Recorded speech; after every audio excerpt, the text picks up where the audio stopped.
Welcome back to the Sense of Security podcast. I'm Cassidy Clement, Senior Manager of SEO and Content here at Interactive Brokers, and today I'm your host for the podcast. Our guest is Scott Bauer, CEO at Prosper Trading Academy. Natural disasters can influence many aspects of life, including your financial investment strategies. So in this episode, we're going to explain how natural disasters can impact the economy and your investment portfolio. Welcome to the program, Scott. Thank you so much for having me, Cassidy. Glad to be here. Yeah, for sure. So what exactly is your background in the industry? Where did you get started? I know I'm familiar with some of the work that you do because you've done various content creation with IB and Yep. IBKR campus. But, how'd you get started? How'd you get where you are? So I started as a market maker back on the SIBO, like on the floor that's behind me here, way back in the very, very early 1990s. I hit the trading floor in 1991, and I just got backed by a few buddies. That's kind of how you got into the business back in those days. If you knew someone and they said, "Come on, I'll teach you how to trade," or you can be my clerk. That's how you got into this business. Fortunately, I was in the right place, right time, and got into it. And within a few years, the two guys that were traders that hired me, we actually formed our own trading firm called BOTA, BOTTA Capital Management. And we wound up having a couple hundred traders trading for us globally, not just at the SIBO, but pretty much every exchange in the US and globally. In 2007, I went to work for Goldman Sachs. We got out of BOTA early mid 2000s. In 2007, went to work for Goldman Sachs, and I ran their S&P 500 options operation at the SIBO. That's the pit that you see right here. And then in 2013, I left floor trading to trade offline, and like pretty much what all retail traders do, but also start a trading academy, an educational trading academy, Prosper Trading Academy, where we teach people how to trade live in the market. So, my two passions are trading and teaching. I also teach some classes at my alma mater, the University of Illinois. And, that's my story. I've been around for a while. So then you're the perfect person to ask about some of these economic impacts. I know it's a little topical, if you will, after the fires in The fires, yeah. California. And, we're going through the winter here in the Northeast. So there's many different things that you start to see get impacted by storms or floods, etc.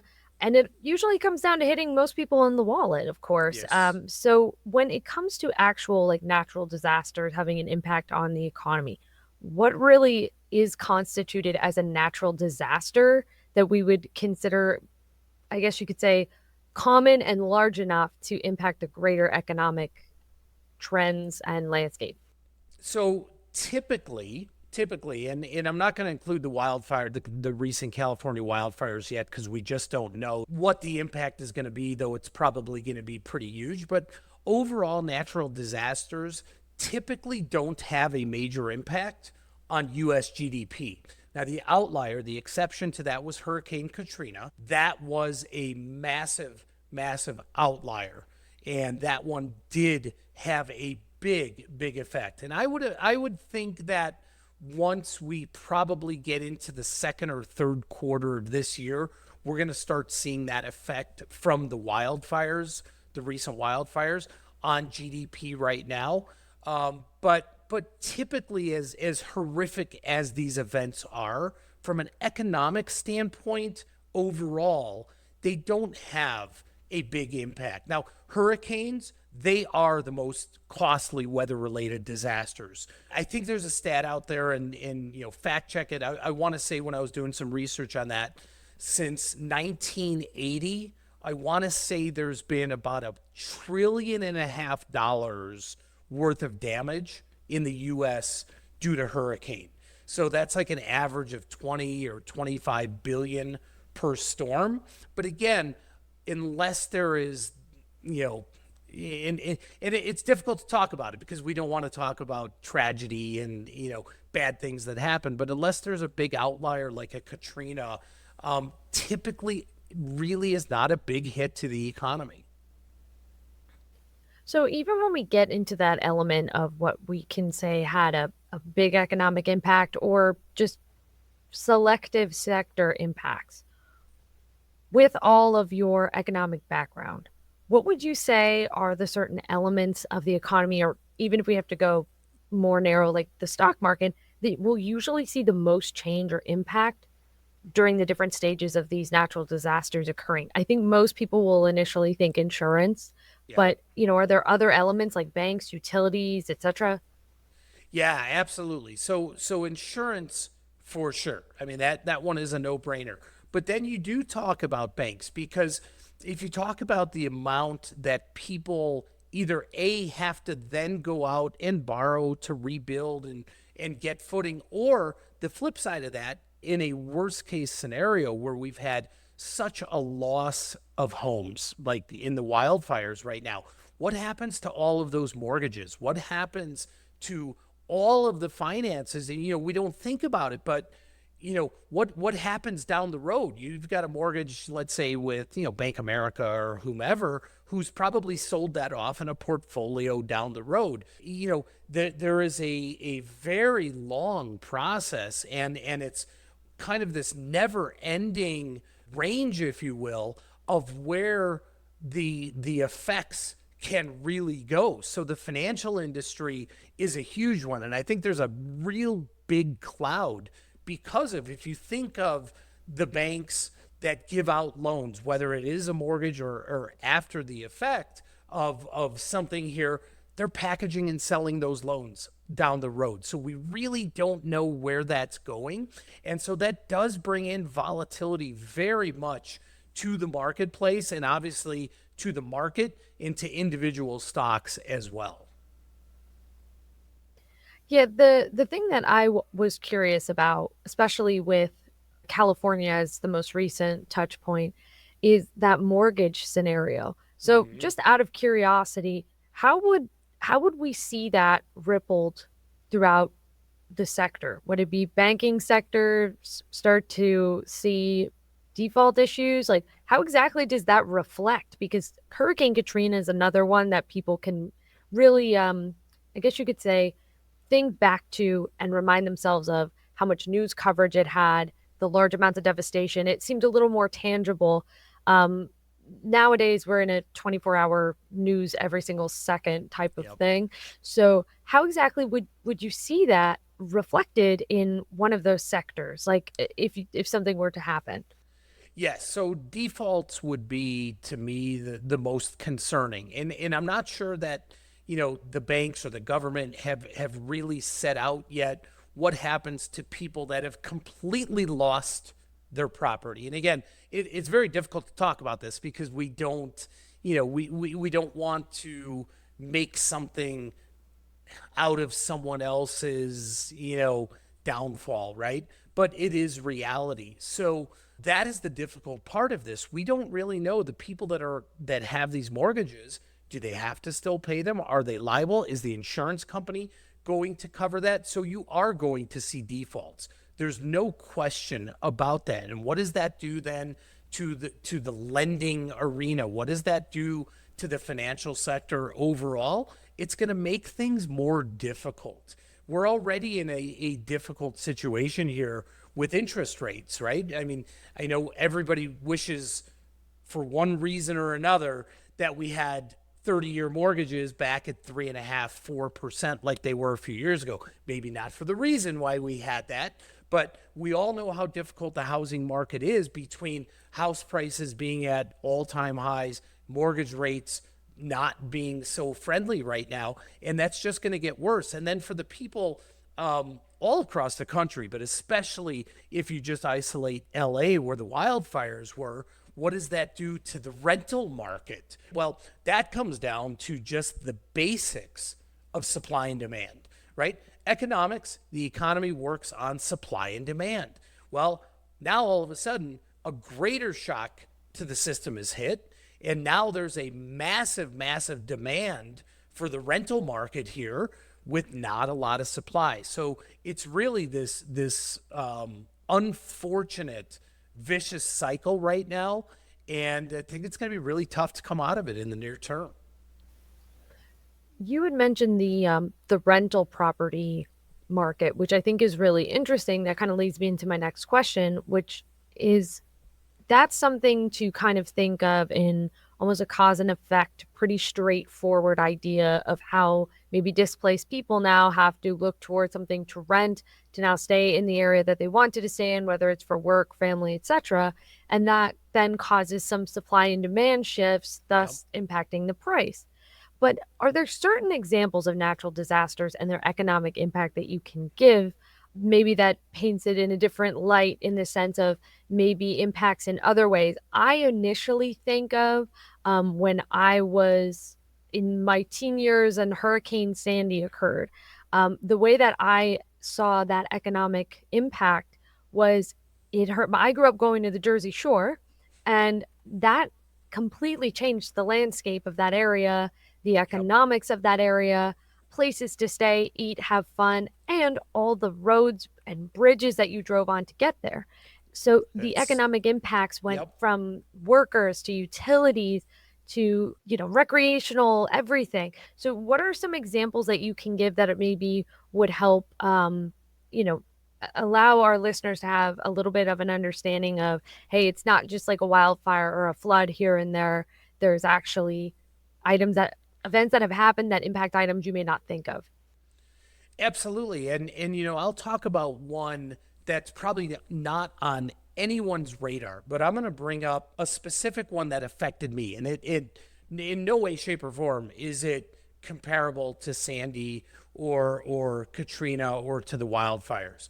The week before I was to get married, back in 1992 in Chicago, okay, there was a massive flood. So in Chicago, the way that the city is built, all of the sewage and everything, it's all connected underground, miles and miles beneath the city. And there was a massive flood in the sewage system in Chicago that essentially shut down the financial district in the city. Not only did it, shut down the financial district in the city, but obviously then it spread out to some of the suburbs. O'Hare Airport, which is not too far from the city, was impacted. So for me, here I am. It's literally 6 days before my wedding, and I'm thinking of not just the people being displaced, not just how am I going to get to work at the Board of Trade, how are people that are coming in from out of town going to get to my wedding?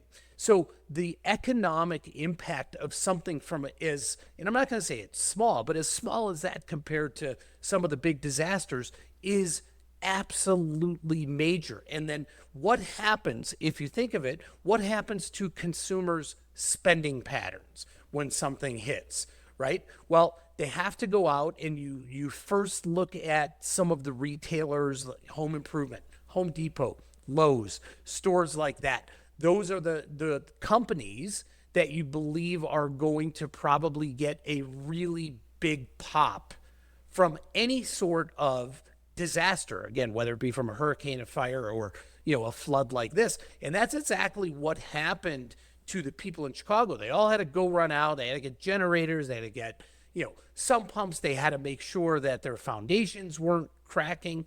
So if you think about the economic impact to all of that, you really need to think about not only just securing, taking care of yourself, your family, your house, your home, whatever it is, what companies could possibly benefit from that and what companies could get hit. So when something like this happens, again, not usually a big hit or a big impact to GDP, but there are absolutely sectors and companies out there that are going to benefit from some of these disasters. And again, I just brought that one up because that's fortunately for me, that's the only thing that's really from a disaster standpoint affected me personally, where I had to act on it myself. Everything else is something I had to read about or what you experienced with Sandy. Let me ask you a question, if you don't mind. You grew up going to the Jersey Shore. How long did it take? Because I honestly don't know. How long did it take for things to revitalize, rebuild, and get to the point where people started coming back? I mean, if I grew up going there every single year since I probably was in diapers. I was always going there. So I had a very routine vision of what it was in my mind. And I really think it probably was like 4 to 5 years before I started seeing the beach still be able to handle the amount of people that would go. There was massive beach erosion and huge drops. So it narrowed a lot of where people could actually go on the public beaches and thus impacted all the condos and hotels in those areas because people didn't want to drive and walk Sure. like miles to the beach, which used to be right there. Then it was completely exposed and there was plumbing and piping. It definitely took a while. I remember having to write a paper on it actually in high school now that I think about it, but it definitely opened up my understanding of how, oh, this isn't just something that happened. I believe it was like in the fall of that year that I forgot about and was a very rainy week or two in my hometown. This really hit some places hard, Yeah. especially small businesses that made their money. For example, a beach town. That's how they would make their money is all the tourism in the summer. And I saw that economic impact right in front of me. I mean, I like the example you used about your wedding because when you think about this in the grand scheme, most people take, the positive approach. Like you say, you don't want to think about people's unfortunate Right. realities. But if you think about, oh, well, this didn't impact me, I'm just going to keep moving on, there is a very strong chance that it can impact you financially in terms of your portfolio, especially if you're exposed to any of the No businesses question. or securities that are part of those sectors or even headquartered in some of those areas. And that kind of leads me into my next question, which was like, when you have a portfolio and a natural disaster occurs, what is some way that an investor can think about or plan for strategically building or adapting their portfolio, or even if it's something a little bit more preparing for things on the horizon, if it was more of an environmental concern or something of that nature? Sure. So I think that what everybody needs to do, and you should do this on a pretty normal basis, is look at your portfolio and assess the risk that you might have. Is that risk due to tariff risk? Is it due to whatever economic risk? And do you have some risk due to natural disasters? Because natural disasters happen, they're not going away. They will happen every year, whether it's a hurricane, a flood, whatever it may be. So you have to assess, what risk do you really want to take? And again, I think what it really comes down to, are you a trader? Are you an investor? As a trader, there are lots of opportunities around economic disasters, or when we have something that is an outlier, right? That's what traders seize the opportunity. And I don't mean that in a bad way. From a longer term investing standpoint, you assess, is that part of your balanced portfolio? Now, one stock that I like to kind of use as an example that people always turn to when there's going to be a weather event, that maybe electricity is going to be shut out for an extended period of time for whatever circumstance. Generac, right? They make generators, right? And it's a very widely held stock. And you can look at the performance of a company like that, a stock like that, and you can tell by looking at the stock chart when there has probably been something that caused people to run out and buy up everything that they could. And yes, it all comes down to the basic economic principle of supply and demand.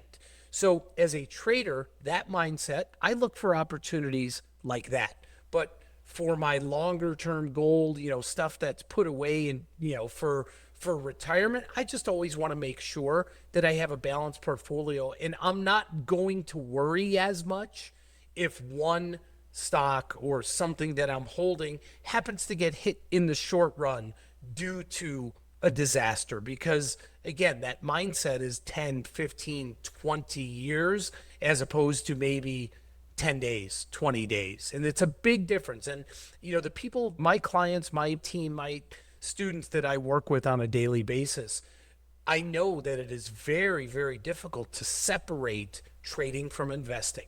You have to have two completely different mindsets. And that's part of the emotional or the psychological part of trading that a lot of people have a hang up with. Yeah, there's definitely a different viewpoint with the trading versus investing type of not strategy, but I guess initiative of how you're going to go about what you're looking for, how long For you're sure. investing, and the various strategies you use. That kind of brings me to my last question, which is the trading environment or investing environment for sectors and businesses around natural disasters, because sometimes laws and legislature Yeah. and regulation can enter the picture, which then can maybe completely change up your investment strategy that you thought was a 20-year solid thought, or your day-to-day trading idea, which you thought was good for the next 2 months.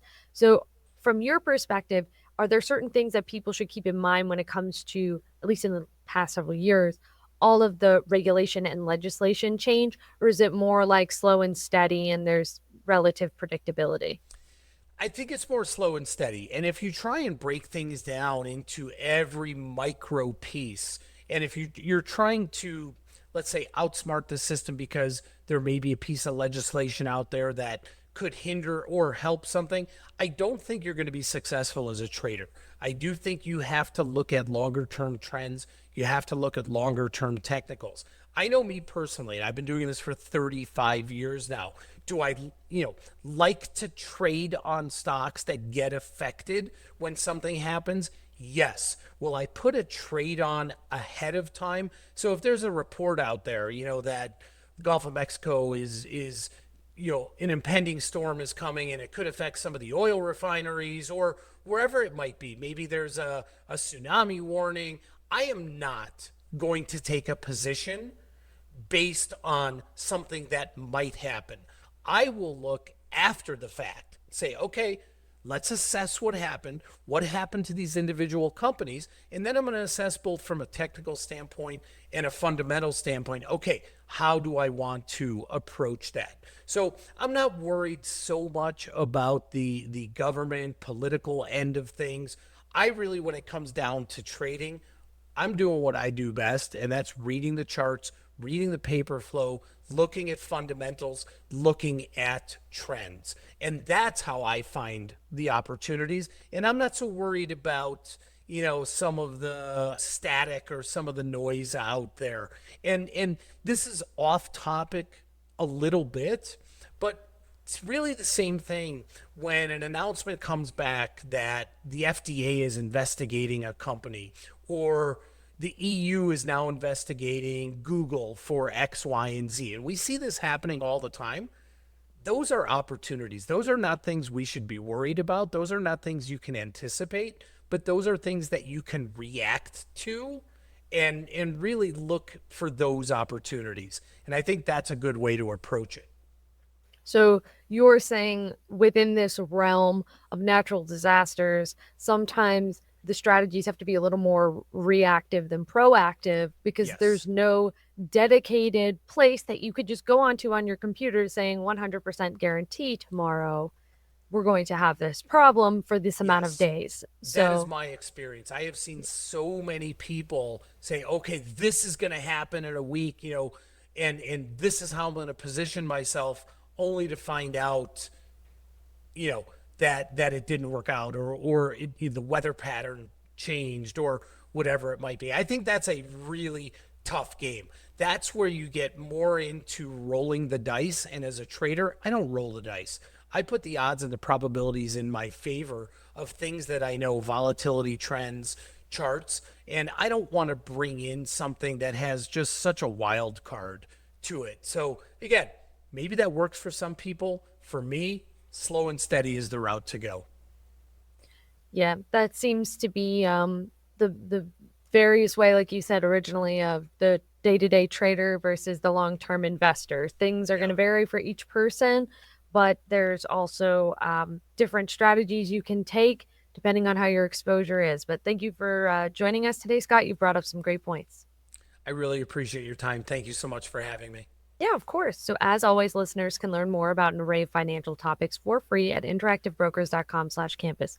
Follow us on your favorite podcast network and feel free to leave us a rating or review. Thanks for listening, everyone. The analysis in this material is provided for information only and is not and should not be construed as an offer to sell or the solicitation of an offer to buy any security. To the extent that this material discusses general market activity, industry, or sector trends, or other broad-based economic or political conditions, it should not be construed as research or investment advice. To the extent that it includes references to specific securities, commodities, currencies, or other instruments, those references do not constitute a recommendation by IBKR to buy, sell, or hold such investments. This material does not and is not intended to take into account the particular financial conditions, investment objectives, or requirements of individual customers. Before acting on this material, you should consider whether it is suitable for your particular circumstances and, as necessary, seek professional advice.